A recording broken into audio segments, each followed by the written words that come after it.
और आज का ये जो अवसर है ये यादगार बनता चला जा रहा है हम सभी के लिए। मैं काव्य पाठ के लिए अगला नाम आमंत्रित करूंगी। हमारे बीच आदरणीय अजय वर्मा जी उपस्थित हैं। आपको दावत सुखम देती हूँ। अमेरिका नहीं बचना चाहिए। जरा जोरदार तालियां मुझे आदरणीय डॉक्टर अजय वर्मा जी।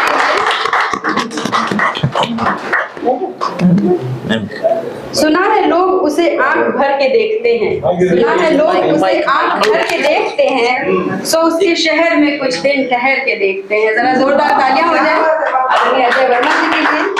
और ये पंक्तियां मेरी नहीं है, ये अहमद फराज की हैं। बहुत बहुत स्वागत है आदरणीय अजय वर्मा जी। आप सभी को बहुत बहुत धन्यवाद। एक छोटी सी रचना प्रस्तुत करते हैं जी सब। आजकल नियम कानून की बहुत बात होती है पर नियम कानून कहीं होता नहीं है। एक छोटी सी भारतीय समाज का एक आईना दिखाने की कोशिश है। अब कहां तक सफल हो पाते हैं ये आप पर निर्भर करता है। भारत की कथा सुनाता हूं, भारत की कथा सुनाता हूं, भारत की बात बताता हूं।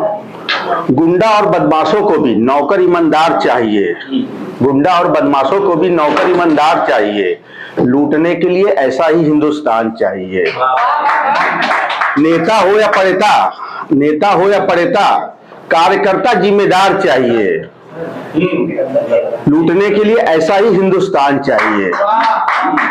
जहां जात पात पर बात होती हो, बात बात में दंगा फसाद होती हो, ऐसा ही हिंदुस्तान चाहिए।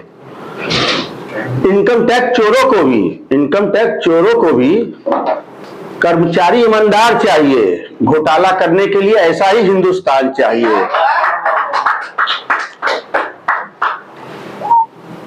और एक छोटी सी और रचना है। भारत की कथा सुनाता हूं, भारत की बात बताता हूं। कथा का सार सिर्फ इतना है, आधा अधूरा ज्ञान हमेशा नुकसान देता है, देव पुत्रों को भी मार देता है। आधा अधूरा ज्ञान हमेशा नुकसान देता है, देव पुत्रों को भी मार देता है। अभिमन्यु तुमको मरना होगा, कुरुक्षेत्र में अब मरना होगा, हमसे डरना होगा। अभिमन्यु तुमको मरना होगा, हमसे डरना होगा। अभिमन्यु बोला मेरा क्या दोष है। कपटी हंसी के साथ शकुनी बोला तू निर्दोष है, यही सबसे बड़ा दोष है। तभी थैंक यू दोष। तभी दुर्योधन बोला तेरे लाशों पर हम अपना राजनीति सजाएंगे, तेरे लाशों पर हम अपना राजनीति सजाएंगे, हम भी महापुरुष कहलाएंगे, हम भी महापुरुष कहलाएंगे।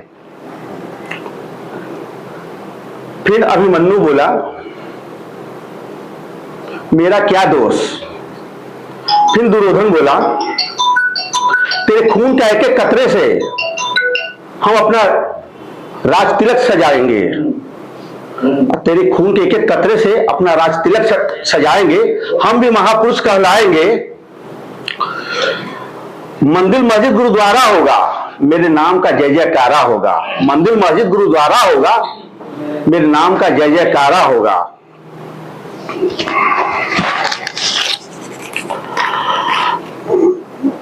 इतिहास में मुझको भी पढ़ाया जाएगा, मेरे नाम का चालीसा गाया जाएगा। कहने का मतलब सिर्फ इतना कि जितने भी लड़ाइयां या होती है सिर्फ महत्वाकांक्षा की होती है, और होती कुछ नहीं, जमीनी हकीकत कुछ नहीं होती, में कुछ नहीं होता। और एक छोटी सी रचना और है।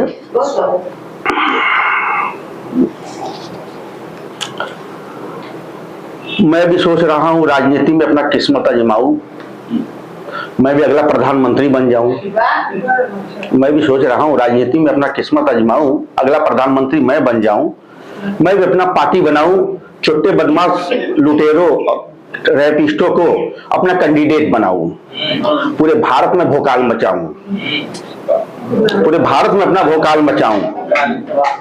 राजनीति चल गया तो ठीक है, राजनीति चल गया तो ठीक है, नहीं भी चला तो विदेश में एक लंबा चौड़ा घोटाला करके भाग जाएंगे, विदेश में फिर विदेश से दोबारा आएंगे, फिर यहाँ व्यापार लगाएंगे, विकास पुरुष कहलाएंगे, फिर विकास पुरुष कहलाएंगे। धन्यवाद साहब।